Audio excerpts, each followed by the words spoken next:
Kathy. The next reader, I think Simon will agree, is a very different type of writer to Kathy. So Simon Collings, I first encountered Simon as a reviewer. So his reviews started appearing on Stride magazine and Fortnightly Review and other places. And I thought he was particularly well-informed and astute reviewer. And then his poetry started to appear, his prose poetry, which is Simon's speciality. And it's very impressive stuff. And he recently published quite a large collection of his poetry called Why Are You Here? Published by Fortnightly Review. And I reviewed this collection recently, and this is what I said about it. So it's a series of short fictions, usually a page or a couple of pages at most, sometimes just a single paragraph, and they're prose poems, of course. This is what I said about that collection.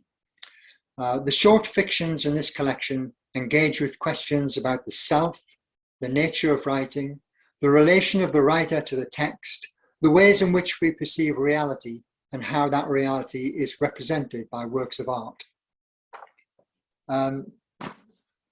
So that's Simon's collection from Fortnightly Review, which I hope you'll read from tonight. And I recently published a short chapbook called Sanchez Ventura, which some of you may have seen. Yeah, Sanchez Ventura is a historical character, a friend of Louis Buñuel, and he appears as a character in these surreal fictions, which form a kind of detective story. And this is Mark Russell wrote an endorsement for this book, which I'll read to you now.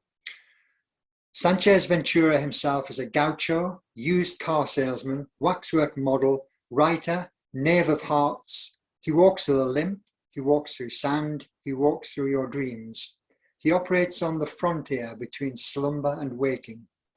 Collins' characters live in a restless search for identity and meaning in this fabulous, elusive labyrinth of mysteries. So, ladies and gentlemen, Simon Collins. Great, thank you, Alan, for that introduction. I'm going to read from Why Are You Here, the collection that Alan's just mentioned, and then I'm going to go on and read some sections from Sanchez Ventura after that. I have to say, working with Alan as a publisher of Sanchez Ventura was an extremely straightforward, very pleasant process, and I thank him for that. I know that some people have a lot more problems with publishers, so I thought perhaps I would start with this story from Why Are You Here, called The Publisher. This is not about Alan. Sales of my second novel were not going well, largely, I suggest, because of the incompetence of my publisher. Passing along the street near his office, I found him lying in the gutter, intoxicated, his trousers and pants pulled down around his knees. His pubic hair had the same gingery red colour as his beard. He was conscious and was railing loudly against someone or something, and he eyed me savagely. I didn't wait to find out what had upset him. Possibly it had something to do with my book. When I reached home, I put on a DVD of tropical fish to try and calm my nerves.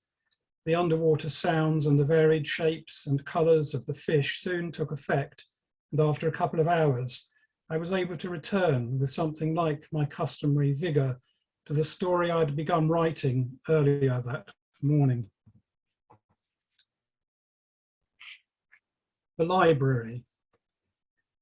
Among Dee's many and varied works was a treatise entitled Principles of Nonlinear Classification, an early monograph advocating the abandonment of the Dewey Decimal System in favour of allowing books to be shelved according to the subjective associations between texts.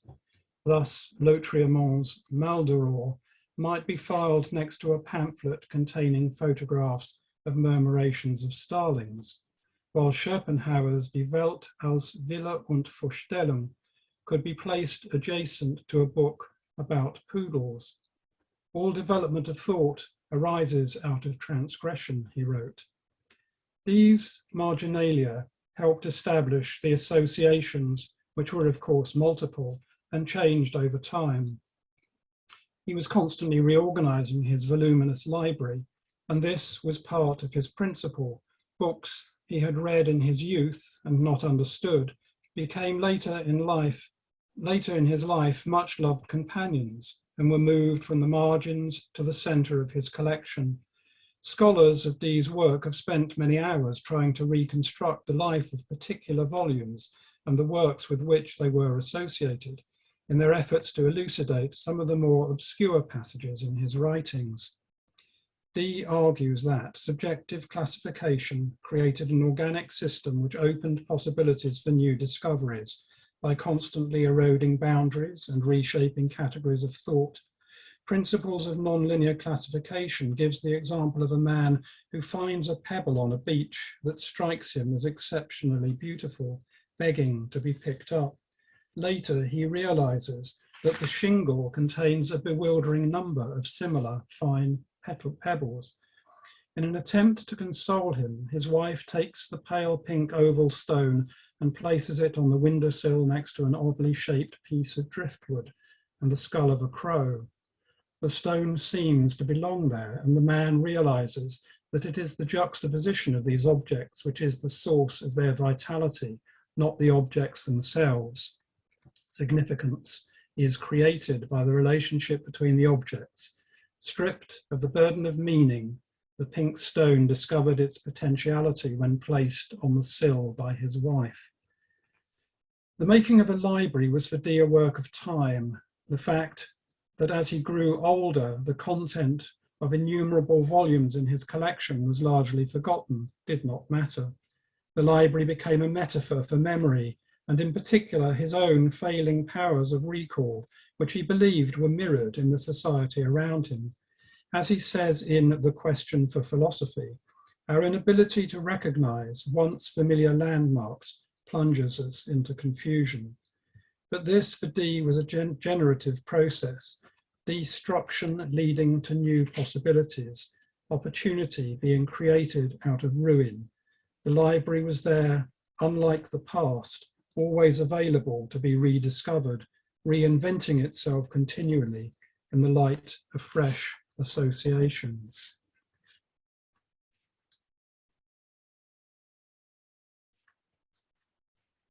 Landslide.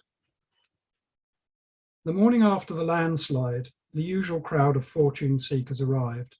We watched them through the antique naval binoculars Dan gave us, sitting out on the sun deck. They were erecting some sort of apparatus on the beach, a high-pitched whine generated by the electrical equipment driving the seabirds frantic. It had rained steadily for weeks, and there was nothing unusual about the cliff face sliding into the sea. We'd seen it enough times to make it a foregone conclusion. Dan said he could imagine it blindfold. They all had hip flasks and drank steadily while they worked over the spoil in a flanking manoeuvre.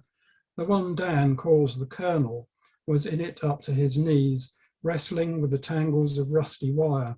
His t-shirt said, "Mix and match," a sort of personal motto, or maybe a slogan advertising something. Of course, they won't find anything, they never do, though they keep coming back. Dan thinks it will all blow over when the ruble strengthens. Jumping back, you can find it. Another slightly longer one. This is called Laune, which is German for mood. In 1959, the avant-garde composer Kay read in an antique musicological dictionary an account of an unusual instrument. The entry described an oblong cabinet made of rosewood, inlaid with mother of pearl, its interior fitted with resonating chambers through which the sound is magnified to a pleasing volume, the working parts being concealed within. A small brass handle on one side of the box was turned to produce the tune, which varied according to the mood of the player. distantly related to both the hurdy-gurdy and the harmonium, of which it was a kind of crossbred offspring, the device achieved a level of subtlety suited to the ears of refined listeners. The person selected to turn the machinery was chosen by lot from among the assembled audience, so that no one knew whether the music would be merry or melancholy, dance-like or a dirge. On one infamous occasion, a young woman in the 8th month of pregnancy was the person upon whom the choice fell. The sounds she produced were so visceral and suggestive that the court Kapellmeister had to bring the performance to a premature close. On another occasion, an elderly man, a widower, conjured from the ornate cabinet sounds so ethereal the assembled courtiers thought they were hearing angels. In later years, a specific post of Master of the Duke's music cabinet was created, so that one person and one only performed on the apparatus, producing an elegant and measured sound in keeping with the taste of the period. In the late 18th century, the rapid advances of musical technology rendered the device quaint and anachronistic, and it fell into disuse.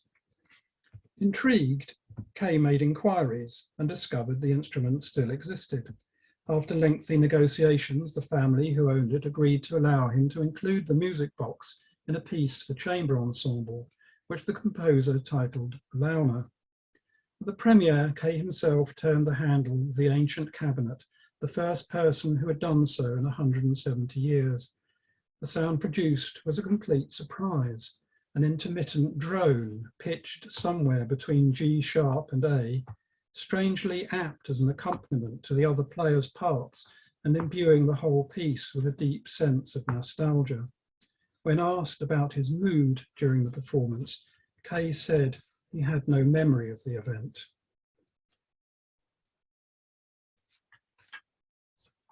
Druga. The chatbot seemed to work by drawing me into conversation with questions like, "So what's new?" and "Tell me something interesting," and then building a memory of my replies so that over time it could anticipate my interests and prejudices, the questions becoming modified to include more personal references, phrases such as "You're right there" and "Exactly my view," punctuating the conversation. At times, Druga, that was her name, even indulged in a little speculation herself. At first, this annoyed me, and I began expressing opinions opposite to those I had previously given, even contradicting myself within the same few sentences.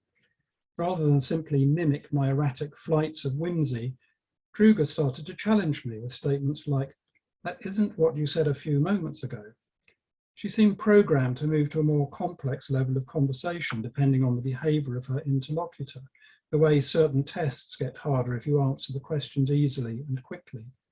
I tried reading passages of Kant to her, asking her opinion, and to my surprise found her answers perceptive and thought-provoking.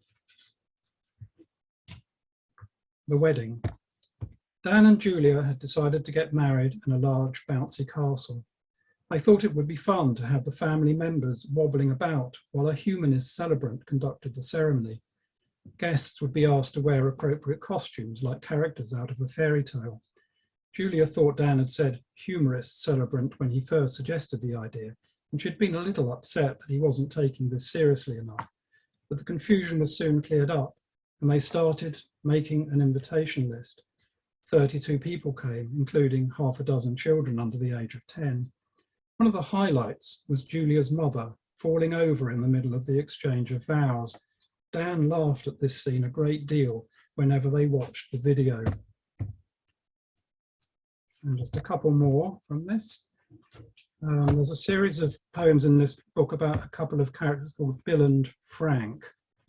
Each one is called episode something. This is episode 26. "I'm basically a pessimist," Bill tells Frank, "a determinist. I believe that everything we do and think is essentially programmed in advance. Each of us is acting out a script, expressing beliefs we cannot choose but hold. It's all instinct." He pauses to take a mouthful of beer. Frank is looking skeptical. Of course, this has serious implications for morality. If there's no free will, there's no such thing as right or wrong. You can't condemn someone for something they can't help doing, though that wouldn't necessarily stop you locking them up. and there's no such thing as objective truth, which has big implications for science. But if this belief of yours is correct, Frank interrupts, you're also acting out a script, articulating a view which was predetermined, like any other person's view, and which you have no choice but to believe. Yes, I've thought of that, Bill said. Am I in effect a machine? Or do I just think I'm a machine because that's the way I've been programmed? And finally, from this selection, how am I doing for time, Alan? I think I'm okay. This is called H. I hadn't seen H in a long time. She was little changed, and we soon re-established the easy intimacy we had once shared. We were standing in a meadow of tall grass with no one else in sight. It was high summer and the warmth of the late afternoon sun made us languorous. H was wearing a loose sleeveless dress of pale cotton, which perfectly became her. She was aroused and slid the dress slowly over her left shoulder, playfully revealing her naked breast. I began to caress her, but as I did so, the breast started to take on the shape and features of a child's head, which rapidly matured into those of a fully grown man. The face seemed vaguely familiar, though I couldn't quite place who it was. It was smaller than life-size and unmoving like a waxwork. As I held her breast, the flesh turned to stone, and the head fell sideways into the grass, where it landed upright, a small plinth sprouting from the neck. H adjusted the dress to cover the place where her breast had been, and bent forward to examine the curious object. It seemed to be suffused by a warm pink glow, as from a hidden spotlight suspended over our heads. So that's enough from that one, I think. I'm going to jump to Sanchez Ventura, and there's a number of complicated threads run through this, so I'm actually going to read the first paragraph and then a number of sections that relate to a character called Aki, who is a cafe owner, one of the characters in the book. So the beginning of the story starts. C was browsing the shelves of a second-hand bookshop, searching for something out of the ordinary to read. He pulled down a copy of a slim novel, the work of a Latin American writer whose name he did not recognize. The book was called In the Shadow of Dreams. As he examined the cover, the light in the shop grew brighter, and he became aware that his linen suit was crumpled and his shoes scuffed and coated with dust. The scent of gardenias briefly filled his nostrils. C opened the book at random and began reading. In a late-night cafe across the street, a young woman sat in a pool of yellow light, cutting out words and phrases from a pile of magazines with a pair of nail scissors. The only other customers were two men playing cards. The one to the left had a clay pipe in his mouth. Both were wearing hats. They were an exact likeness of the two figures in Cézanne's Les Joueurs de Cartes. The woman applied herself methodically to her task and soon amassed a large pile of excised text. This she scooped up and deposited in the waste bin by the door. Aki, the owner of the cafe, would later recover these fragments and compose them into brief, incoherent dialogues, which he pasted into an exercise book. He imagined them one day forming part of an interminable graphic novel about the enduring appeal of Arthurian romance. The main protagonist of this putative epic was Sanchez Ventura, a used car salesman.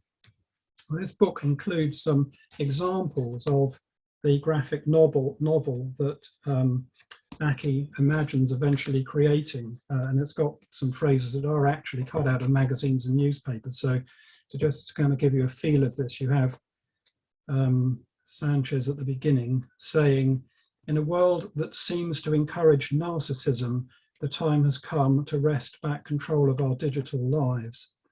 Then Arthur is seen saying, "You feel disconnected from the road surface." Then Guinevere is saying it makes sense that low libido is a big business.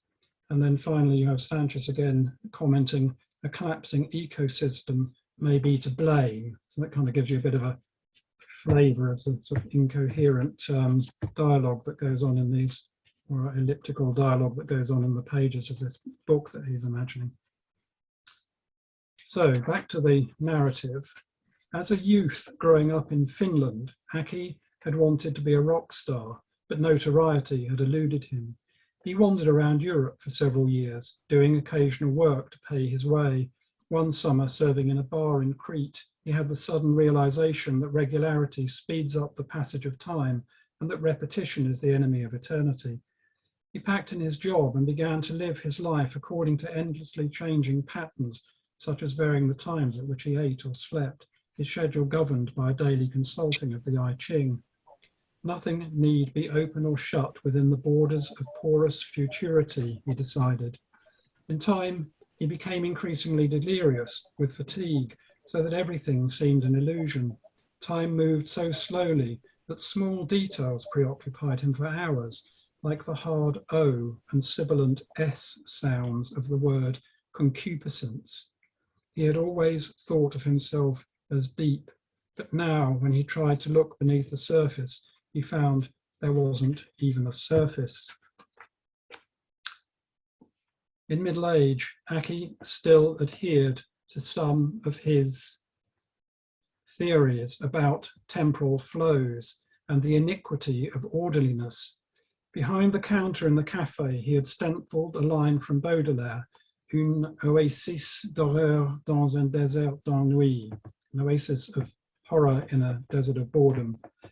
Le désert n'est pas hostile ni indifférent, c'est au-delà de ça, said one of the card players. That's, the desert's neither hostile nor indifferent, it's beyond that, said one of the card players one day, removing his pipe as he did so. In the cafe window, Aki had arranged a display of fairy lights with different coloured bulbs which flashed on and off according to a random pattern programmed not to repeat for 100 years. Added to this, he changed the colour of some of the bulbs each week, using a cipher of his own devising and a copy of Mrs. Beeton's Book of Household Management. The spare bulbs he kept on a shelf under the counter, along with a page from a notebook on which he had written, "A barrier as incitement exploits the elasticity of subjective time." Final section here. Anton was a regular customer at the cafe. He had a dotted line tattooed around his neck, along with the words, "cut here." According to Anton, a shadowy and amorphous group called They, authors of a vast body of folk wisdom and urban myth, exercised an unshakable control over the daily lives of the city's inhabitants. Mysterious agents move within us, he said, an invisible army oiling the cogs and wheels of the social machine. From Anton, Aki learned that random words had been deleted from official circulars and posters pinned on the notice board at the public library. A copy of Edmund Burke's Reflections on the Revolution in France had also been defaced. There was a brief item about it in the local paper, which Anton left with Aki. Later, when the woman in the yellow coat arrived, the cafe owner casually placed the paper on her table, open at the page with the story about the library. An organization calling itself the Word Liberation Front had claimed responsibility. After she had left, he noticed she had cut out the words "word" and "words" each time they appeared in the article. You then get a reproduction of the article with the words cut out just for extra emphasis.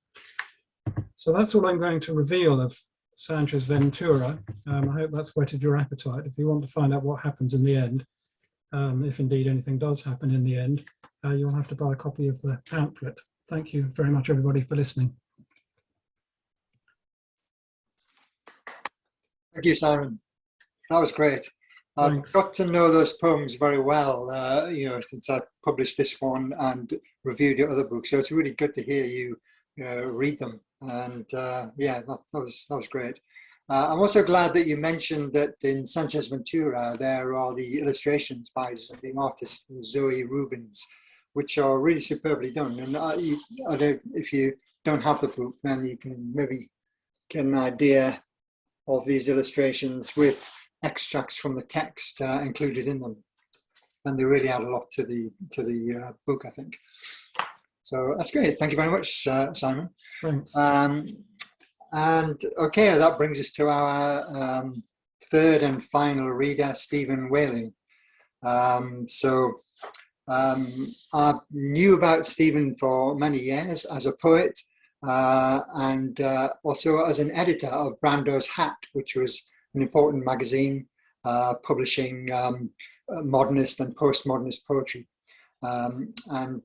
Steven's work is interesting because it mixes modernist experimental work with a rootedness in Lancashire and in Lancashire dialect and in the region generally.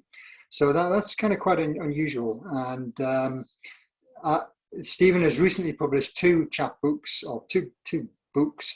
One is called Disparate Measures, and the other one is the book that Leafe Press published, which is Lockdown Latitudes. So I was asked by the publisher to write an endorsement for Disparate Measures, and this is what I wrote. Steven Waling weaves a modernist mix of found language, eavesdropped conversations and wry observation, in which sudden switches of register provide fresh perceptions and new ways of seeing. In Waling's hands, language is a malleable material, a presence in its own right, alongside Fred Dibner, the largest teardrop in the world, and everyone named Scholes from Oldham. I also, as I mentioned, published Lockdown Latitudes, and Scott Thurston provided an endorsement for this book, and this is what Scott says on the back cover of the collection. This new collection exhibits Waling's signature collage breaks and cuts, which animate and surprise, whilst also trying on more reflective and narrative modes. This is a book capable of registering the embodied privations of quotidian life before, during, and after COVID-19, whilst also imagining Jesus searching for coffee in downtown Manchester or reviving 10 Lancashire words ideal to map lockdown culture. So I'll hand you over now to Steven. Ladies and gentlemen, Steven Waling.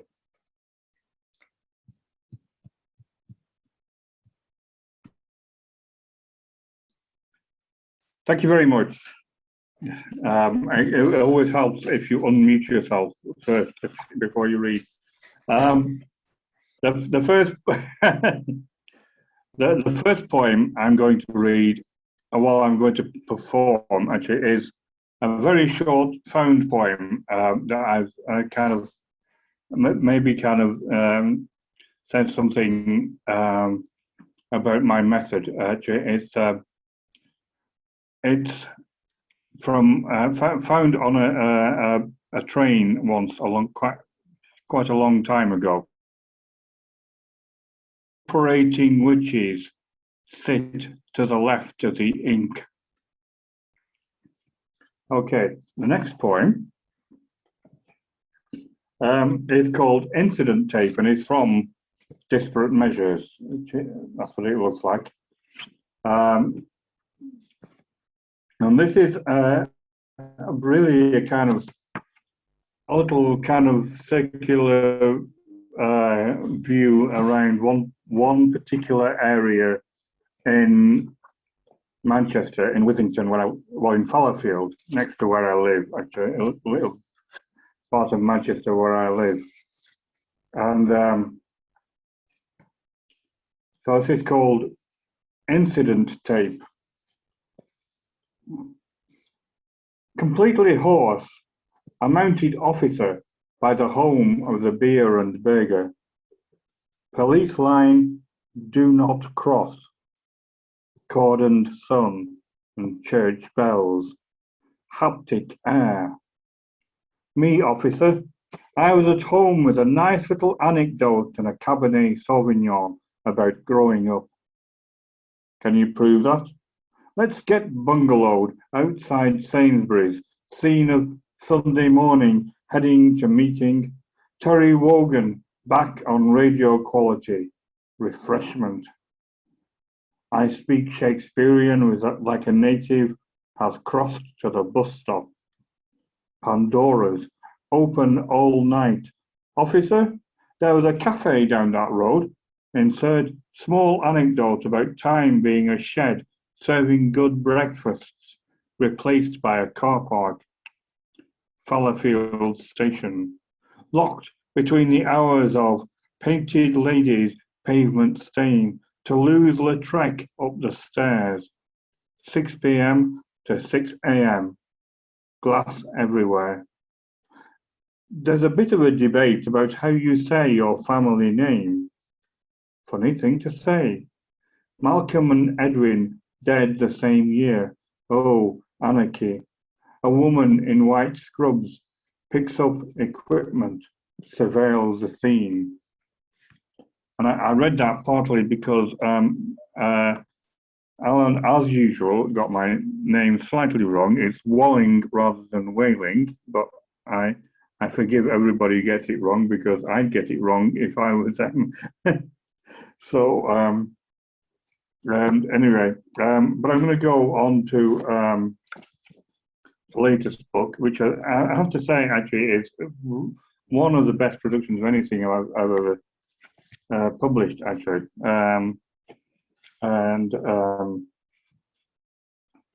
Just kind of, it's just a beautiful production apart from anything else.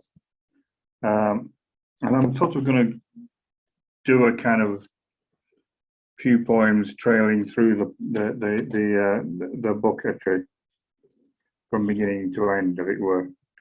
And I think it said it's partly kind of haunted as much by which is what it is, kind of, or infected by the circumstances of the pandemic, as much as it is about it. But it starts off with a poem which was written, or written about something that happened just before the lockdown, when I went to my nephew's wedding in Liverpool. And anybody from Liverpool might know that there's a bombed out church there. So it's called In the Bombed Out Church. The suddenly opened space for the Spirit to blow in. Lord, let us now, thy servant, formerly an orchard, depart in pieces all the way down to the river, which was closer once. Wide, languid silver flows past St. Mary del Key, patron of sailors. If we listened to animals, what would we pray for us now? And at the hour of the night of 6th of May, 1941, the most heavily bombed outside of London. This was St. Luke's. Tune in to the choir's Gothic perpendicular of whales and dolphins singing. Wind shrills through the falling down house of the Lord, dedicated to slavers, ferry masters, stevedores, rich and poor travelling the overhead railway. Please feel free to write your comments next to the old docks, warehouses, factories cleared for housing, black bronzes chained to their monuments, warehouses, factories cleared in music. Next to the old docks, warehouses, factories cleared for housing, black bronzes chained to their monuments in municipal squares. This one's a bit gnarlier. It seems waves of Nazi bombers failed to shut the port of Liverpool, singing with dolphins, famished Irishmen loaded on boats, unglassed windows of the doctor's church, shape of the rood, echoes that of an anchor. Go in peace to love, and what might we say about the state of our planet? More or less abandoned. The past, never quite over and done with, every passion blending, burnt for 3 days. I used to cut and paste my poems physically. Nowadays, I don't know what it is. It seems like I kind of do it naturally without anybody actually asking me to do it. Actually, without any real reason to do it. It just happens that they sound cut up. Plus, it's called Lockdown Lassitude, which is the nearest I get to a title poem. The book is called Lockdown Latitudes. Lockdown Latitude. I start to write, it all falls apart. Ink weeps down my face. Look at that view of our car park. I like the way birdsong enters through the open page. I'm a plateau staring up at the mountain. Start again. A bus draws up the valley below, slides past with nobody on it. Key workers in masks. The page is crowded with birds, and a cat enters the window nightly to catch them out. Never seen trams so empty. The number of dead rises alarmingly. Keep your eye on those pigeons, twitters of passerines stuck at the top of this peak, wondering how to get down. When Chet Baker winds through the cafe I've made myself, disembodied brain, give me coffee and a square of millionaire's shortbread. Start again. Feel my synapses buzz up the road to base camp. Find a route no one has trod. I seem to like this, but again. And I think one of the things I didn't want to write entirely about the lockdown, but I kind of wrote about. I remembered things actually. I remembered my childhood and kind of all the, in particular, school days actually. So I'm going to read Sci-Fi Days, which was about growing up in the 70s, really. And lessons and things like that actually, and also the fact that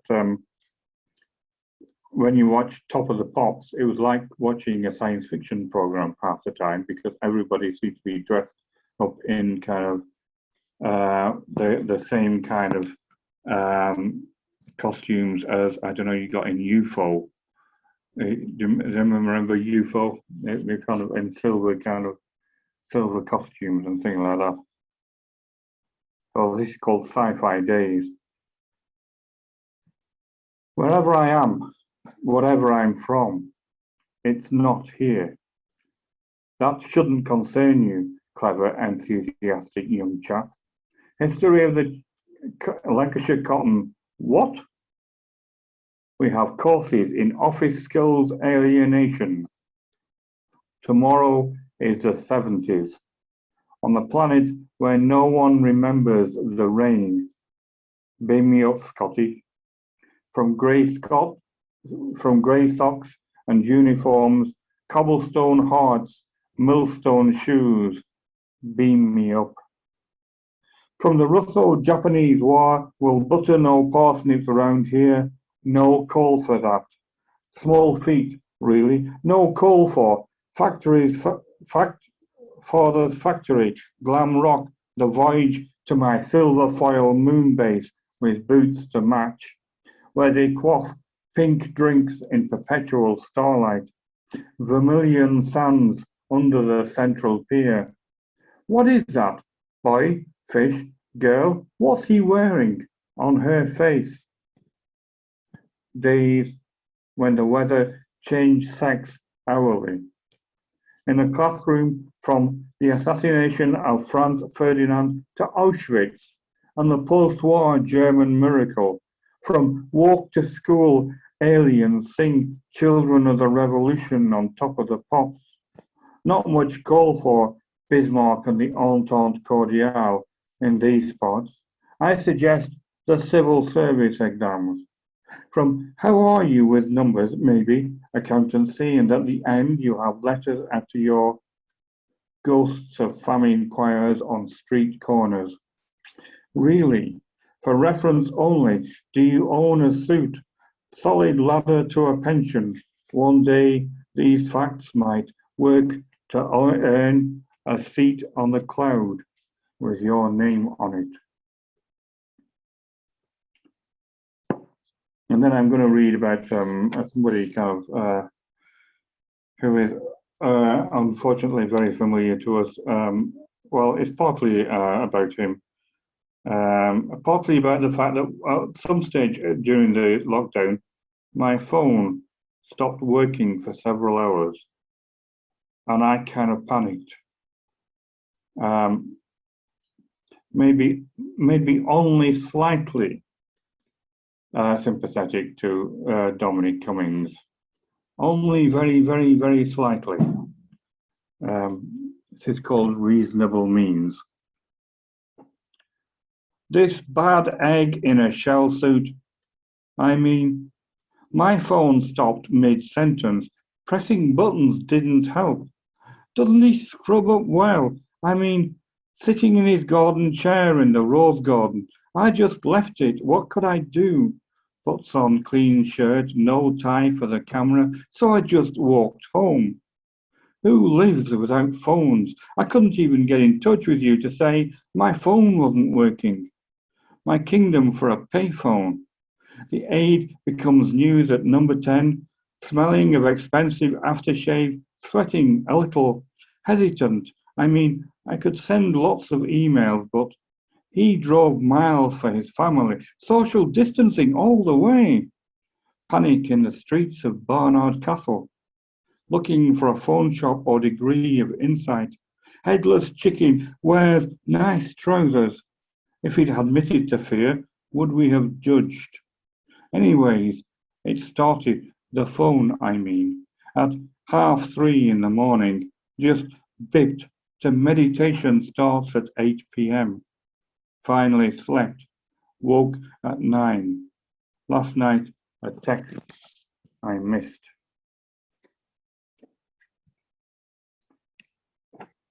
And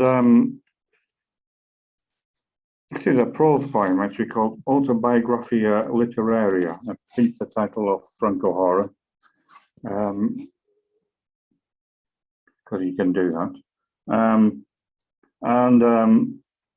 It's basically, I was using the kind of, the idea of the new sentence where one sentence doesn't necessarily follow another. But it kind of does anyway.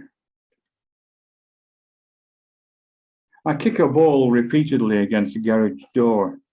I'm taking little white pills again, only this time for blood pressure, not epilepsy. The local art gallery has the largest Tiffany glass collection outside of the United States, so the brochure says. A poem is a machine made of language and hope. At that age, what do you want to do with your life is a multiple choice question in an exam you never studied for. There's a groove in the bridge of my nose where my glasses rest. In my granddad's house, Thursdays are always trite night. What kind of wine goes well with my first goat curry? The old bitch, our only pet dog, finds herself in the autumn of her days having to put up with the cats running rings round her feet. I write my best work at night, fast asleep, and when I wake, remember a sentence, a phrase, a random couple of words. The moon is haloed by clouds. Locked in the gallery, the pictures are coming to life. There's a word for this feeling, but I've forgotten what it is. Caution, cleaning in progress. My first poem is published in a local newspaper. It concerns a horse in a field next to the power station. I sit with my mother watching Midwinter Murders, and she tells me of the lion who sleeps in a corner of her bedroom. Anything that's solid, don't kick it. On the train home, we have our first taste of avocado. Not impressed, but I suppose like olives, it's a taste you grow into when older. teenage kicks on the Peel Show nightly under the sheets.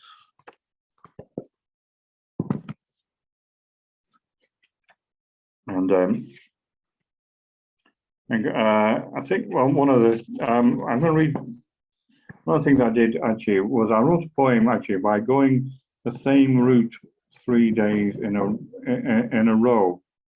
And I got this poem. I actually kind of met at about 10 o'clock in the morning. I actually saw a fox in the middle of Withington.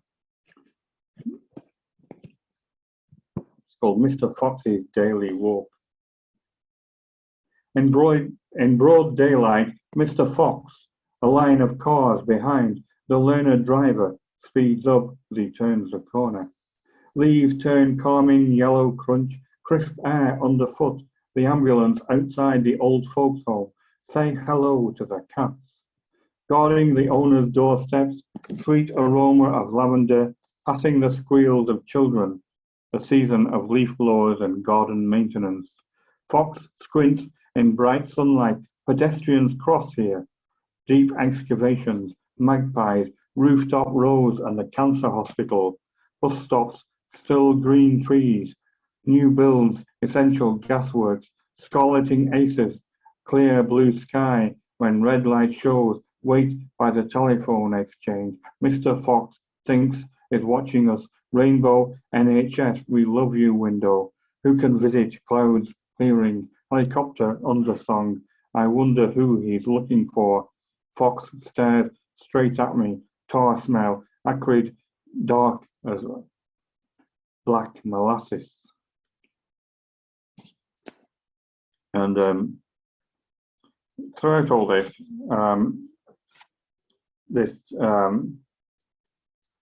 I've been one of my jobs is as a personal care assistant, going at night to help a disabled person.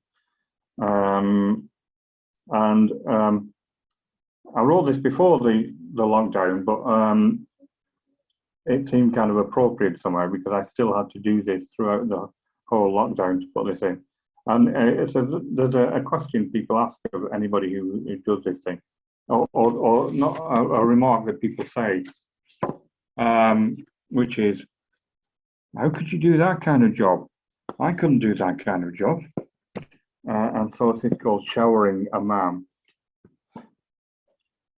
Saturday night at the metro, the whirring electric yellow of an approaching tram on the opposite platform. It's dark.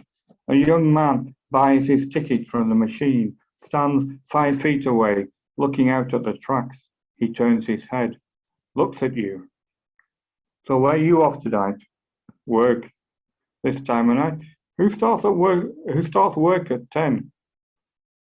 You carry the heft of a body, push, pull, heft an arm, left, heft a leg, right, heft the weight of a man. You must fully engage in the dance, push the body back on the bed, roll it to the left, roll it to the right, roll the body back on its back.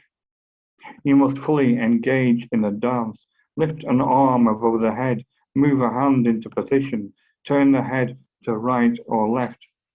You must fully engage in the dance, move shoulders to the middle, lift the feet onto the plate, shift the body by degrees. You carry the heft of a body until he's sitting comfortably.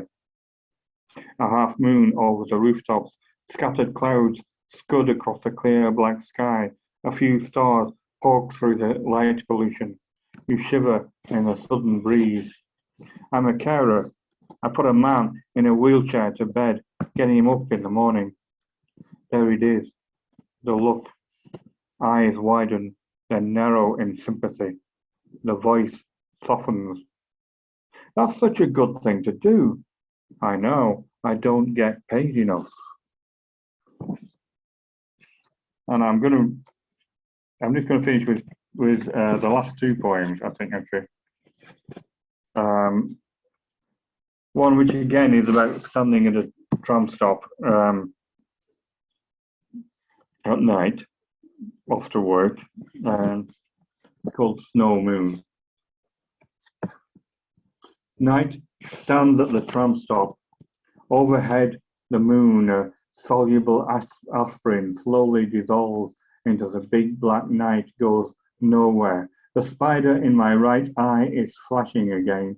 I walk past the street. They're planting non-aggressive trees, spindly roots, spring flowers, berries in autumn that won't disrupt the neighborhood. Kids kick the moon down the road. I wait for light rapid transit, late due to police incident. Keep my distance from the moon, its snow face bending over the quick brown cat crossing the tracks. Quick, quick.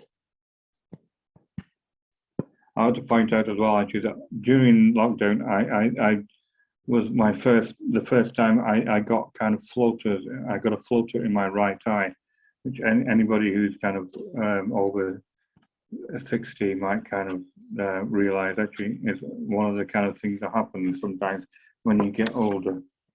You start getting these things floating about in your eye. And I'm going to finish off with talking the vaccine blues, which is sort of coming out of the lockdown and kind of talking to people on the street, really, and the kind of things they talk about.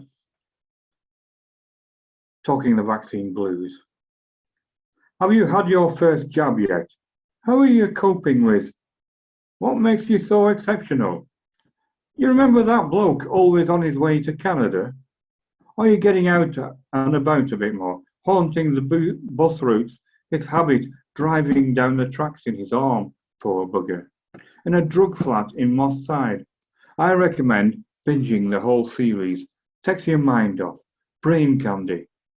I heard he died of the Rona. Sick of communing with nature. Can't wait for Oxfam bookshops to open doors. How many miles have I walked in these shoes? I've been going cold turkey all day. Which jab did you have? Such rubbish on Facebook, the BBC. I've been going turkey all day. Don't suppose it matters. Now we're all just facing the music, the light at the end, and a sore arm.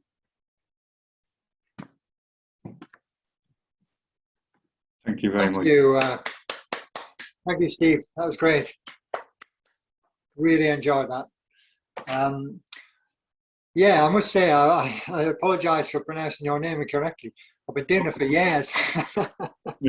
Don't worry, everybody does. Funny thing is, Graham Cavity, who is here tonight, he pronounced your name as Steven Waling, and I corrected him. I said, no, it's Steven Waling. You know, even though Graham grew up in the same town as you did in Accrington, so it was almost a case of mansplaining, except to Graham. Oh, yeah. Anyway, thank you very much, everyone. Terrific readings from all three. It was a real pleasure. And I hope you all enjoyed it. We've got, I would say, about 10 minutes or so. We can finish any time we want, of course, but maybe another 10 to 15 minutes. And I just wondered if anyone had any questions for any of the readers. You can either put the question, or maybe there are some already. You can put the questions in the chat, or you can just unmute yourself and just ask the question for you. Yeah. So would anyone like to kick off with a question?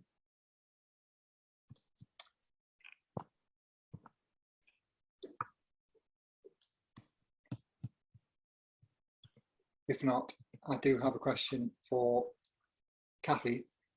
So Kathy, I was just wondering about your book Disappearances, and I wondered what period of time did you write it over?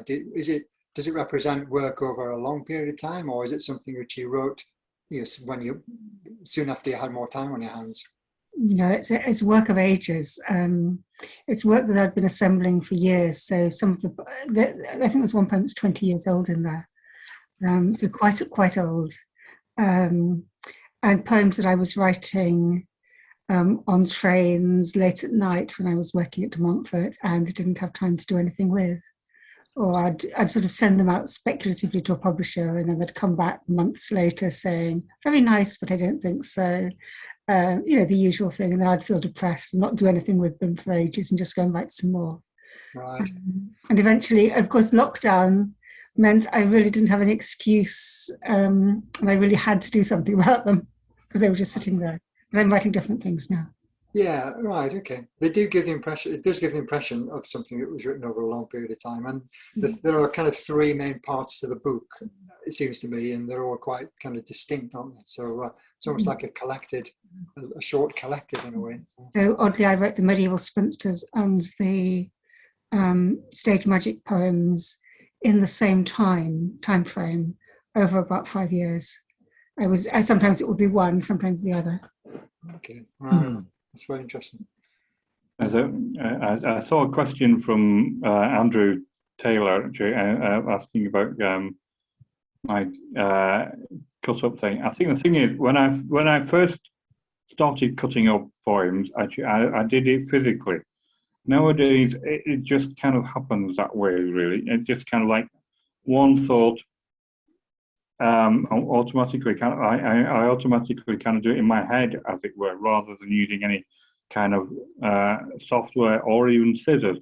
I do occasionally still use scissors, but I don't actually do it very much at the moment. It just kind of like seems to happen in my head before I actually kind of do anything kind of, I don't have to use any kind of particular software or scissors or anything like that as such. But I do sometimes get kind of, if I'm doing creative writing classes, I do sometimes get them to do it, bring some scissors along and kind of get them to do it to see what would happen for them. Right, interesting. Yeah. So you don't use any kind of do you use kind of any chance procedures like the I Ching or casting of lots or anything? I've not actually done that actually because I'm not quite sure how to do it. But I'm kind of it might be kind of an interesting kind of thing to look into actually, to be honest. But I just kind of, I mean, the way I used to do it actually was I'd cut up the lines, put them into a hat or a bag or something like that, and just take them out at random. And the first time I did it, actually, I had a friend around at the time, actually, and I got him to choose the lines for me, and that was quite an interesting thing. And I've occasionally done kind of done it where I've actually been in a cafe and actually I've asked somebody to take to do it for to take a line at random from this hat or something like that. Right. Okay. Yeah. Very interesting. Yeah. I have a question for Simon. Actually, I was wondering, Simon, if you've written anything which you would class as not prose poetry, as kind of regular poetry, and also whether you consider the book "Why Are You Here" as one, almost like a novel, a single text, or whether that you regard each prose piece as separate to the others. Yeah, I have written lineated poetry and published lineated poetry. So more recently, I tended to focus on this kind of area between prose poetry and microfiction. I kind of like the fact that there's a blurred area between these genres and trying to kind of exploit that, I suppose. In terms of Sanchez Ventura, I suppose I see it as like a it's not really a sequence of prose poems. The individual sections don't really stand on their own in the way that some people's sort of novellas in prose poems do. It's more like a kind of long prose poem, I suppose, which is another way of playing with this, because if you read books about prose poetry, many of them tell you that the central characteristic of a prose poem is that it's short. That kind of advice that creative writing guides sometimes give makes me immediately want to write a long prose poem. Of course, many other people already have done so.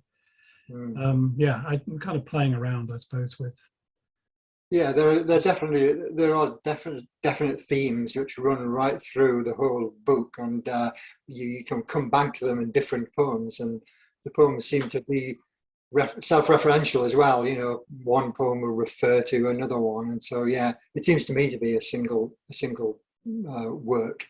Yeah, that's the intention. Yeah. Yeah. Okay. Yeah. Thank you. Very interesting.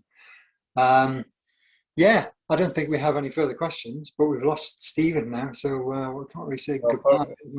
Oh, he's back. Good. I'm back actually. Sorry, I had to Oh, you had voted with your feet down, Stephen. Got the cat out or something. I was just going to say maybe we could wrap things up now. I don't think I have any more questions, but just like to say thank you to everyone for coming along tonight, and thanks particular to the three readers. Terrific readings from all three, and it was a real pleasure listening to them. So thank you, and you can unmute your lines and applaud them if you like. Thank you, Alan. Well, thank you. Don't forget, books for sale, leafpresspoetry.com. Yes, buy my books. Yeah, buy mine as well. Buy more. Buy all the books. Buy all the books. Buy everybody's books. Yeah. Mélisson's pamphlet is really excellent, by the way. The new one. I've just read a copy of it. It's very good. Well, thank you very much, everyone. It's been a pleasure, and yeah, have a nice evening. All right, bye-bye. Thank you, Alan. Bye-bye, everyone. Bye-bye. All right, bye-bye.